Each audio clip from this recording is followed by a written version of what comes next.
dans le prochain épisode de Un si grand soleil. Tandis que James n'est pas celui qu'il prétend, Claudine devient actionnaire majoritaire du cabinet L. G. Attention, les paragraphes qui suivent contiennent des spoilers sur l'épisode d'Un si grand soleil diffusé lundi soir sur France 2. Si vous ne voulez rien savoir, ne lisez pas ce qui suit. Lundi 27 février 2023 dans Un si grand soleil. James n'est pas celui qu'il prétend toujours à découvert, Melissa accepte de faire un shooting pour James dont le modèle vient de lui faire faux bond. Cette fois-ci ce ne seront pas des photos de mode mais des photos dénudées pour une exposition. Inquiète pour elle, Inès décide de l'accompagner. Plus tard, James explique à Melissa qu'il va prendre des photos en noir et blanc des parties de son corps. On ne verra donc pas son visage. Rassurée, elle signe un contrat pour céder son droit à l'image. Au cours du shooting, James propose à Inès de poser avec son amie mais la jeune femme n'est pas intéressée. Une fois les photos prises, Inès et Melissa se rendent au 101. Malheureusement, Fabrice, le patron du bar, a une mauvaise nouvelle pour Melissa, le trésor public a mis en place une saisie sur salaire. Par conséquent, il ne pourra lui payer que 2/3 de son salaire les prochains mois. Inès, qui les a entendus parler, se fait beaucoup de soucis pour sa collègue. Cependant, Melissa la rassure. Comme James la paiera en cash, le trésor public ne pourra pas saisir cet argent. Si elle travaille régulièrement pour le photographe, elle pourra même compenser sa perte de salaire. Tandis qu'Inès ne fait pas confiance à James, Melissa lui assure le contraire. En fin de journée, Melissa montre à Enzo les photos de son shooting. Seulement, le fils Grasset n'apprécie pas vraiment que des gens puissent voir sa copine nue. Une crise de jalousie qui ne plaît pas à Melissa qui lui rappelle qu'il s'agit de son corps et qu'elle fait ce qu'elle veut. Après lui avoir donné raison, Enzo lui présente ses excuses. En parallèle, James présente les clichés de Melissa à un certain Régis. Reconnaissant qu'elle a un joli corps, il se dit pressé de la voir à l'action. Pas inquiet pour cela, James se dit certain qu'elle acceptera de tourner. Elle n'a non seulement pas froid aux yeux mais elle a également besoin d'argent. Lorsque Régis précise qu'il aimerait avoir aussi Inès, James rétorque que cela risque d'être un peu plus compliqué mais que c'est prévu. Claudine devient actionnaire majoritaire du cabinet L.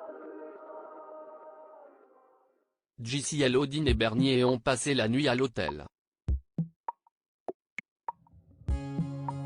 Avant de partir travailler, l'avocate lui fait croire qu'elle a très envie de le revoir mais que ce n'est pas si simple. En effet, Claudine défend les intérêts de Johanna, ce qui pose un problème déontologique. Quand Bernier lui suggère de se faire remplacer par Florent sur cette affaire, Claudine refuse. Bien que le dossier Lemeur risque de prendre du temps, Bernier est malgré tout convaincu qu'ils se reverront très vite. Au commissariat, Yann et le commissaire Becker font le point. Comme l'enquête de personnalité de Marius a prouvé que ce dernier n'était pas un témoin fiable, les policiers comprennent que l'accusation se casse la figure car l'inculpation de Johanna repose essentiellement sur son témoignage. Pendant ce temps, Johanna, Claudine et Florent relisent une dernière fois le contrat avant de le signer. Claudine devient alors actionnaire majoritaire du cabinet L. G avec 70% des parts. Cette dernière assure toutefois à ses confrères que cela ne changera rien entre eux. Selon elle, ils forment une équipe soudée et efficace. Dans la foulée, Claudine rassure Johanna sur l'affaire en cours. En effet, elle est certaine que Bernier peut avoir une influence sur le juge Laplace et qu'il parviendra à le convaincre que cela risque d'être compliqué de prouver sa culpabilité en cas de procès. Reconnaissante, Johanna la remercie chaleureusement pour tout ce qu'elle fait pour elle. De son côté, Bernier profite de croiser le juge Laplace au tribunal pour lui faire part de ses craintes concernant l'affaire Lemerre. En effet, le procureur a peur que le parquet relaxe Johanna ou de se mettre tous les avocats de Montpellier à dos en allant jusqu'au procès. C'est pourquoi il s'interroge sur l'utilité d'un procès et ce d'autant plus que la partie civile n'a pas porté plainte. Le juge promet alors d'y réfléchir. En parallèle, Maître Levard rencontre la famille Cresson pour leur transmettre la proposition de Milo qui offre de les dédommager à hauteur de 30 000 €.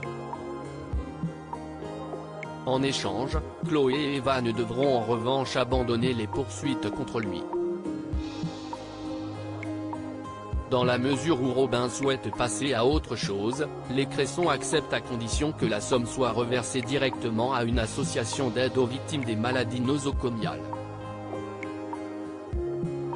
Non loin de là, le juge Laplace a rendu une ordonnance de non-lieu.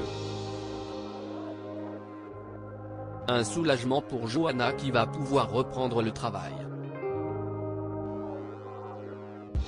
Heureuse, elle remercie Claudine. Le soir venu, Claudine et Sabine dînent au restaurant. L'occasion pour la professeure de maths de féliciter sa mère pour être devenue actionnaire majoritaire du cabinet L. G et sous-entendre qu'elle n'a pas agi par altruisme. Une fois qu'elle a affirmé avoir fait cela uniquement pour aider Johanna, Claudine l'invite à son anniversaire qu'elle organise au Sauvage la semaine suivante. Ce que Sabine accepte.